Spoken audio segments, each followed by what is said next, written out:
మన రైల్వే స్టేషన్లలో ఉన్న సదుపాయాలపైన control and auditor general CAG ఇటీవల పార్లమెంటుకు సమర్పించిన నివేదికలో సంచలనమైన ఆందోళనకరమైన వాస్తవాలు బయటపెట్టింది. సిఏజీ ఆడిట్ చేసినటువంటి రైల్వే స్టేషన్లలో 89% రైల్వే స్టేషన్లలో కనీస సదుపాయాలు లేవు. కనీస సదుపాయాలు ఏదో మనం నిర్ణయించిన కనీస సదుపాయాలు మన కోరికలు కాదు. రైల్వే బోర్డే 2018లోనే ఇచ్చినటువంటి ఇన్స్ట్రక్షన్స్ 2018 ఆగస్ట్ 31లోగా ప్రతి రైల్వే స్టేషన్లో రికమెండెడ్ బేసిక్ ఎమ్యూనిటీస్ అని ఒక లిస్ట్ ఇచ్చింది. తర్వాత డిజైరబుల్ ఎమ్యూనిటీస్ అని చెప్పి ప్యాసింజర్కు ఏవేవి ఉండాలి ప్రయాణికులకు అని ఇచ్చింది లిస్ట్. ఆ list 89% of the audited railway స్టేషన్లో లేదు. ఎన్నేళ్ళ తర్వాత? 8 years తర్వాత 2018లో ఆగస్ట్ 31 లోపల చేయాలంటే 2026 ఆగస్ట్ 31 వస్తుంది. ఇప్పటి వరకు దిక్కులేదు. అది కూడా ఎంత? 89% రైల్వే స్టేషన్స్లో.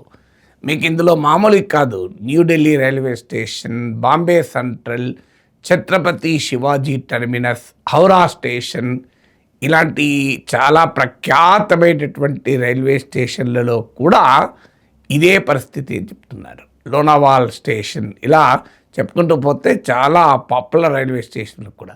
దేశ రాజధాని అయిన న్యూఢిల్లీ రైల్వే స్టేషన్లో, దేశ బిజినెస్ క్యాపిటల్ అయిన బాంబే సెంట్రల్, ఛత్రపతి శివాజీ టెర్మినస్లో కూడా ఇవి లేవంటే ఇక మన రైల్వేలో ఉన్న అధ్వాన్నమైన పరిస్థితులు ఎలానో చెప్పండి.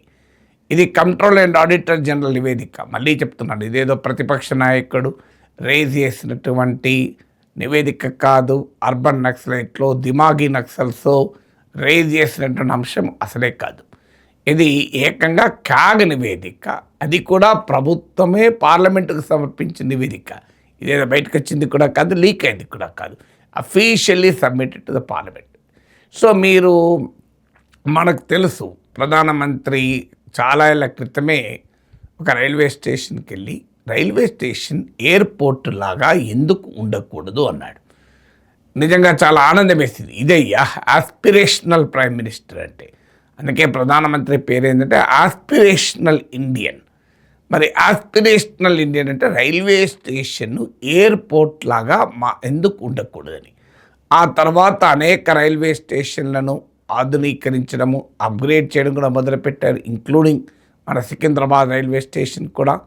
సో చాలా రైల్వే స్టేషన్లను మీరు అసలు దాని రూపురేఖలే మార్చేటువంటి ప్రయత్నాలు కూడా ప్రధానమంత్రి నాయకత్వంలో ఎన్డీఏ ప్రభుత్వం మొదలుపెట్టిందని కూడా మనం చూసాం. కానీ మరి ఎందుకు ఈ పరిస్థితి వస్తుంది? ఇంకా ప్రమాదకరం ఏంటంటే, ఇదేదో బేసిక్ ఎమ్యూనిటీస్ అంటే air conditioned passenger rooms, rest rooms అనడం లేదు.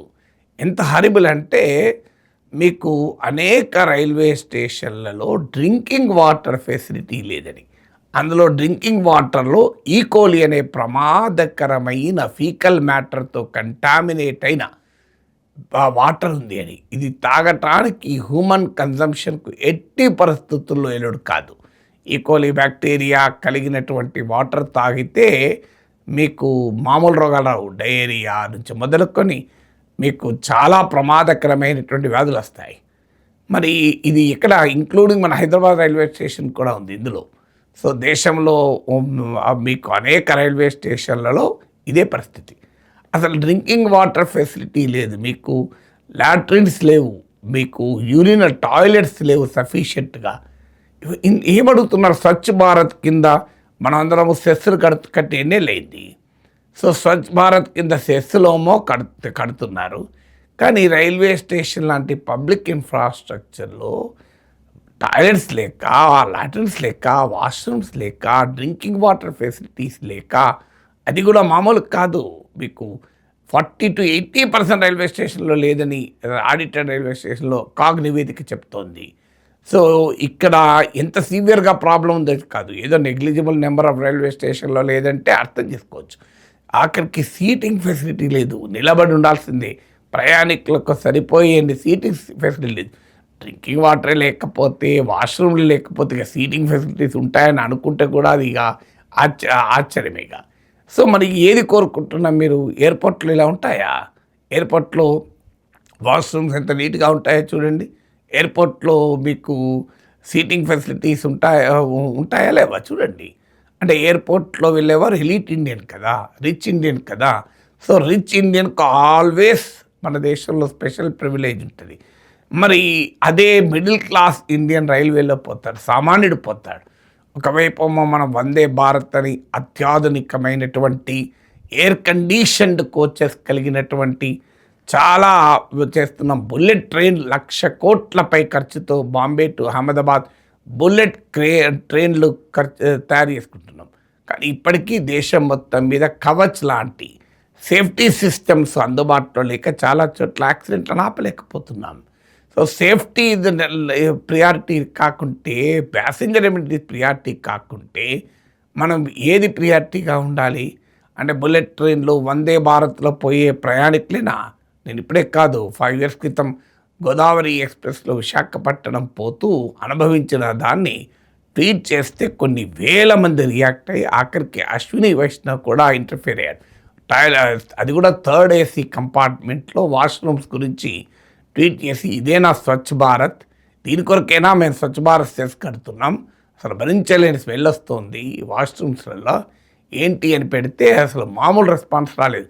ఫైనల్గా రైల్వే మినిస్టర్ కూడా ఎవరో ట్యాగ్ చేస్తే ఆయనకు కూడా రెస్పాండ్ అయ్యి నాకు రైల్వే అధికారులు హడావుడిలో ఫోన్లు చేసి కాజీపేట రైల్వే స్టేషన్లో క్లీన్ చేయించి విజయవాడలో కూడా మళ్ళీ నా భోగిలెక్క వచ్చారు. కానీ అది ఒక్కసారి చేయగలం, ఒక్క రైలు చేయగలం. కానీ ఈ సిస్టమ్ను కరెక్ట్ చేయాలి. వ్యక్తులకు మనకు ఒక సమస్య ఒక వ్యక్తి సమస్య కాదు కదా ఇది. మరి ఇంత పెద్ద ఎత్తున మనము రైల్వేలలో ఇన్వెస్ట్ చేస్తూ బుల్లెట్ ట్రైన్ల పైన వందే భారత్ స్లీపర్ కోచ్లు, వందే భారత్ ట్రైన్లు అసలు మామూలుగా రైల్వే స్టేషన్ల ఆధునీకరణ ఇవన్నీ చేసేటప్పుడు ఎంత ఖర్చు అవుతుంది? వికసిత భారత్ వైపు ప్రయాణం చేసే మన దేశంలో కేవలం washrooms, seating facility, safe drinking water, కూలర్లలో సేఫ్ డ్రింక్ ఇది ఎందుకు ప్రొవైడ్ చేయలేకపోతున్నాం? దీన్ని కనీసం అర్థం చేసుకోవాలి కదా. అంటే వల్ల పెద్ద పెద్ద నినాదాలు, గ్రాండియస్ ఎక్స్పెక్టేషన్స్, పెద్ద పెద్ద ఆకర్షణీయమైన మెగా అనౌన్స్మెంట్లు పైన ఉన్న ఆసక్తి సామాన్య ప్రయాణికులకు అవసరమైన కనీస సదుపాయాలపైన లేకపోతే సమస్య అవుతుంది. ఇప్పటికే విమర్శలు వస్తున్నాయి. జనరల్ కంపార్ట్మెంట్లు తగ్గిపోతున్నాయి, నాన్ ఏసీ బోగీలు తగ్గిపోతున్నాయి, సేఫ్టీ పైన పెట్టే ఖర్చు తగ్గించుకుంటున్నారు, సేఫ్టీ మ్యాన్ పవర్ తగ్గుతోంది, రైల్వే కాస్ట్లీ అయిపోతుంది.